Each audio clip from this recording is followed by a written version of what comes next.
சரி சரி வாங்க இன்னும் அவங்க மண்ண கடையில் தானே ஆமா அவங்க கடையில் தான் அவங்க தானே பிளாஸ்டிக் அந்த கூட தராது யாருமே நம்ம அந்த பைப் பேசி எவ்வளவு சொல்லுதுன்னா இது மாதிரி பெரிய ஜாலியா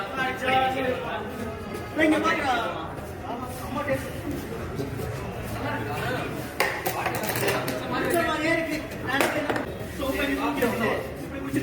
வாட்டர் ரிலீஸ் பண்ணா ரிலீஸ் போயிடும் அவ்வளவுதான் சரி சாப்பிடலாமா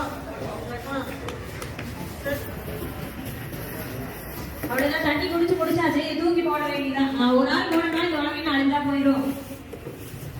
ஒரு நாள் பிளாஸ்டிக் போடாம இருக்கனால இங்க யாரும் போடாம இருப்பாங்க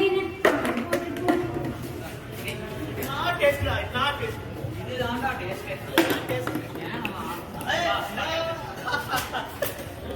இங்க பாருங்க எவ்வளவு பிளாஸ்டிக் வெறும் யாருக்கு கொண்டாந்து இல்ல ஃபுல்லா பிளாஸ்டிக் இதனால என்ன வந்து மக்களுக்கு சொல்றீங்க பிளாஸ்டிக்கே யூஸ் பண்ணிட்டு இருக்காங்க எவ்வளவு சொன்னா மக்கள் கேட்க மாட்டாங்க